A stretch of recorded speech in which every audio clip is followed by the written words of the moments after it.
আসসালামু আলাইকুম। আজকে আমরা অনার্স ফাইনাল ইয়ারের পার্শিয়াল ডিফারেনশিয়াল ইকুয়েশনের আমরা চ্যাপ্টার 4 এই চ্যাপ্টার 4 সম্পর্কে আমরা ম্যাথ সলিউশন করব। এই চ্যাপ্টার 4 সম্পর্কে যদি আমরা ম্যাথ সলিউশন করি, আমার যে সকল সম্পর্কে বেসিক থাকতে হবে সেই সম্পর্কে আমার আগে ক্লিয়ার হতে হবে। আমরা প্রথমে চ্যাপ্টার 4 এর শিরোনামটা দেখে নিই, ধ্রুবক সহগ বিশিষ্ট রৈখিক সমমাত্রিক আংশিক অন্তরক সমীকরণ। এই ধ্রুবক সহগ বিশিষ্ট আংশিক অন্তরক সমীকরণের ম্যাথগুলো সলিউশন করতে হলে পরে আমার কিছু সূত্র সম্পর্কে আমার ধারণা থাকতে হবে, ঠিক আছে। আমরা সেই সূত্রগুলো কি, সেই সূত্রগুলো আমরা দেখে আসি। আমরা প্রথমেই 1 নম্বর একটা সূত্র লিখে নিই, del Z by del X equal to P, আর পি ইকুয়াল টু লেখা যায় হচ্ছে ডিজেড, যেখানে ডিটা মানে হচ্ছে একবার ডিফারেন্সিয়েশন, ঠিক আছে, মানে একবার অন্তরীকরণ, আর ডি মানে লেখা যায় ডিজেড মানে পি লেখা যায়, পি মানে হচ্ছে del Z by del X. এগুলো কিন্তু খুবই গুরুত্বপূর্ণ, ঠিক আছে। প্রত্যেকটা ম্যাথে আমার এই সকল সূত্রগুলো অ্যাপ্লাই করতে হবে। আমরা আরেকটা সূত্র নিই, আমরা এক টাইপের সূত্রগুলো আগে লিখে নিই, তারপরে আমরা অন্য টাইপের সূত্র যাই। আমরা তারপরে লিখবো হচ্ছে del square Z divided by del x square, এত ইকুয়াল টু আমরা লিখবো হচ্ছে আর ইকুয়াল টু, আর এই আর মানে হচ্ছে আমরা লিখতে পারি ডি স্কোয়ার কত জেড, আমারে পার্শিয়াল ডিফারেন্সিয়াল, ওকে, মানে আংশিক অন্তরক সমীকরণ, অর্থাৎ দুইবার অন্তরক সমীকরণ, দুইবার আংশিক থাকলে পারে, অর্থাৎ del square Z divide by del x square equal to R, আর আর ইকুয়াল টু আমরা লিখতে পারি ডি স্কোয়ার কত জেড। এই ডি স্কোয়ার মানে হচ্ছে দুইবার অন্তরীকরণ, ওকে, ক্লিয়ার। আমরা এই এক্স সম্পর্কে আরেকটা সূত্র লিখে নিই, মানে এক টাইপের সূত্রগুলো আমি আগে লিখে দিচ্ছি, তারপরে আমরা অন্য টাইপের সূত্র লিখবো। আমরা এক্স এর টাইপের সূত্রগুলো শেষ, আমরা এখন চলে যাব ওয়াই এর টাইপের সূত্র, ওকে। আরেকটা আছে এক্স এবং ওয়াই দুটা মিলিয়া। এগুলো কিন্তু প্রাইম নাই, প্রাইম থাকলে এক ধরনের সূত্র অ্যাপ্লাই করা লাগে, আর না প্রাইম থাকলে পরে এক ধরনের সূত্র অ্যাপ্লাই করা লাগে, ওকে। তাইলে আমরা এবার এক্স ওয়াই টাইপের সূত্র দেয়, আমরা সূত্র 3 নম্বর সূত্র আমরা লিখি del Z divided by del Y equal to আমরা লিখতে পারি কিউ, আর এত ইকুয়াল টু লিখতে পারি ডি প্রাইম জেড, ঠিক আছে। আমরা আর যেগুলো প্রাইম দেওয়া থাকে, ডি প্রাইম দেওয়া থাকে, ওইগুলো মানে হচ্ছে 1, ওকে। এবার আমরা 4 নাম্বার টাইপের সূত্র দেই, অর্থাৎ del square Z divided by del Y square equal to এত ইকুয়াল টু টি, আর এত ইকুয়াল টু আমরা লিখতে পারি ডি প্রাইম স্কোয়ার জেড, ঠিক আছে। আমরা 5 নম্বর সূত্রে যাই। 5 নম্বর সূত্র হচ্ছে এক্স আর ওয়াই চলকের ভিতরে, অর্থাৎ del square Z divided by del x del Y, এত মানে আসতেছে আমরা লিখতে পারি এস, আর এত equal to D D prime Z, D prime Z, আর ডি প্রাইম মানে আমরা জানি কত 1। এবার আমরা চলে যাবো একটা ম্যাথ নিয়ে আলোচনা করব, একটা ম্যাথ সলিউশন করার ট্রাই করবো। ম্যাথ সলিউশন করলে পরে ভাইয়া তুমি ক্লিয়ারভাবে ধারণা পাবা, ঠিক আছে। আমরা একটা বোর্ড কোশ্চেন সলিউশন করার ট্রাই করি। আমরা খুবই গুরুত্বপূর্ণ একটা বোর্ড কোশ্চেন সলভ করব। আমরা পেজ নাম্বার 206, আমরা এক্সাম্পল 3টা সলিউশন করব। সমাধান করো r minus 4s plus 40 equal to 0। এটারে আমাদের কি নির্ণয় করতে হবে, এর প্রদত্ত সমীকরণ থেকে আমাদের সহায়ক সমীকরণ অর্থাৎ অক্সিলারি ইকুয়েশন আর নির্ণয় সাধারণ সমীকরণটা আমাদের নির্ণয় করে দেখানো লাগবে, ঠিক আছে। আমরা প্রথমেই তুলে নেব যে অঙ্কটা মানে প্রদত্ত সমীকরণ, ওকে।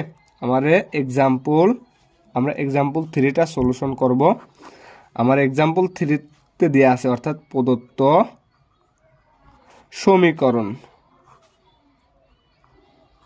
সমীকরণটা কি দেওয়া আছে, আমাদের প্রদত্ত সমীকরণটা দেওয়া আছে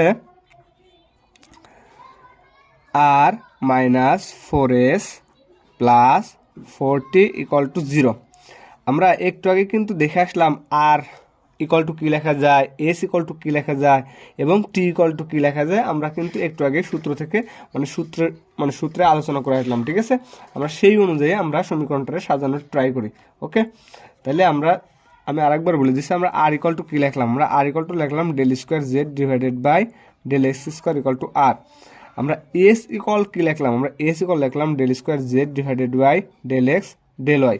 আমরা টি ইকুয়াল কি লিখলাম, ঠিক আছে, আমরা টি ইকুয়াল লিখলাম del square Z divided by del Y square, okay. এটা মানে হচ্ছে টি, এটা মানে আসতেছে এস, ওকে, ক্লিয়ার। এখন আমরা অঙ্কটা সাজানোর ট্রাই করব।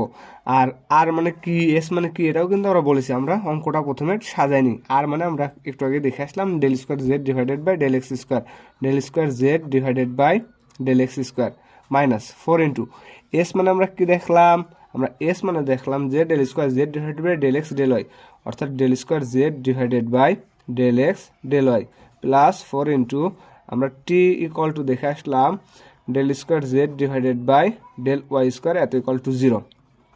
আমরা আরেকটা জিনিস সম্পর্কে একটু অবগত হয়ে আসি।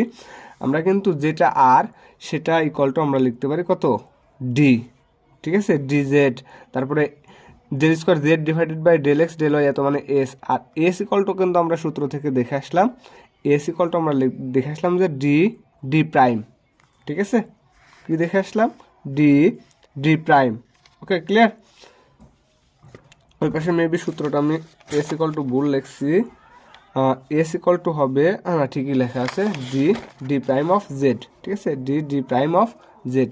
আর টি ইকুয়াল টু আমরা কি লিখতে পারি, টি ইকুয়াল টু আমরা লিখতে পারি ডি প্রাইম তার স্কোয়ার ইন্টু জেড। ওকে, আমরা সেইগুলোই এখন অ্যাপ্লাই করার ট্রাই করব। তাহলে del square Z divided by del x square মানে আসতেছে আমরা লিখতে পারি ডি, ঠিক আছে, যেহেতু D square del square Z divided by del x square equal to আমরা লিখতে পারি ডি স্কোয়ার জেড, ঠিক আছে, কত লিখতে পারি, ডি স্কোয়ার জেড। আমরা জেডটা একবারে কমন নিয়ে ওই পাশে লিখবো, আর না প্রথমে আমি মানে ঠিক মতো লিখি D square Z minus 4 into del square Z divided by del x del Y, এটা মানে হচ্ছে D D prime of Z, যেটা এখানে লিখে দিই plus 4 into del square Z divided by del x square মানে হচ্ছে ডি প্রাইম, অর্থাৎ ডি প্রাইম তার স্কোয়ার ইন্টু জেড, এটা কিন্তু prime square equal to Z এত ইকুয়াল টু 0। আমরা জেডটা কমন নিয়ে নিই, অর্থাৎ D square 4 D D prime plus 4 D prime তার square into z equal to 0। Auxiliary equation মানে সহায়ক সমীকরণ, অক্সিলারি ইকুয়েশন, এইটার অক্সিলারি ইকুয়েশন যেখানে যেখানে আমাদের ডি আছে ওইখানে আমরা এম বসাবো আর ডি প্রাইমের জায়গায় 1 বসাবো, ঠিক আছে।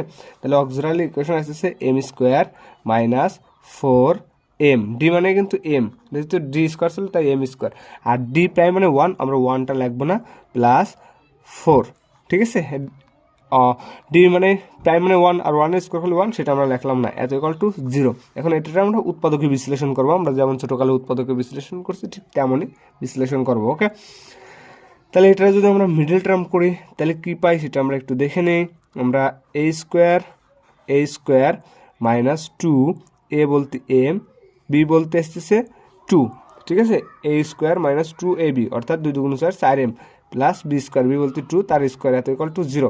আমরা টোটাল সূত্র দাঁড়াচ্ছে, কিসের সূত্র দাঁড়াচ্ছে, এ মাইনাস বি তার হোল স্কোয়ারের সূত্র এত ইকুয়াল টু 0। এখানে দুইটা উৎপাদক, অর্থাৎ আমরা লিখতে পারি এম ইকুয়াল টু পজিটিভ 2, দুইটাই পজিটিভ 2 উৎপাদক পেলাম। এটা হচ্ছে আমাদের অক্সিলারি ইকুয়েশন। এখন আমরা লিখব সাধারণ সমাধান, ঠিক আছে, অতএব নির্ণয়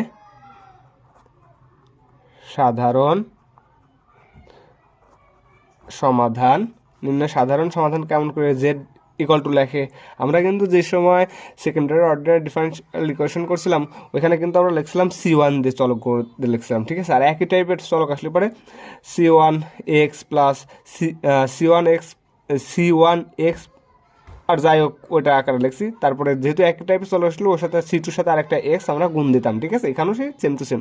এটার উত্তরটা একটু ভিন্ন, অর্থাৎ phi1 of y plus 2x, অর্থাৎ এইটা যাতে থাকবে সে এখানে যত উৎপাদক করাবে ওইটার সাথে আমরা মাইনাস আকারে বাড়ালে পরে y মাইনাস 2 দিতাম, যেহেতু প্লাস আকারে তাই প্লাস। আর এই যে উৎপাদকগুলো আমরা ওই x এর সহগ আকারে নিয়ে নেবো, ঠিক আছে। তাহলে y প্লাস কত 2 প্লাস phi2 যেহেতু একই টাইপের উৎপাদক তাহলে phi2 সাথে একটা x গুণ দেবো, অর্থাৎ phi2x y প্লাস কত 2x, ঠিক আছে। এটা হচ্ছে নির্ণয় অ্যান্সার, একই টাইপের ম্যাথ। এখানে যতগুলো ম্যাথ আছে চ্যাপ্টার 4-এর BC যাই থাকুক সব একই টাইপের ম্যাথ। আমরা আজকে এই পর্যন্ত, অন্য একটা লেকচারে আবার মানে কোনো একটা প্রবলেম সলিউশন করে দেওয়ার ট্রাই করব। ওকে।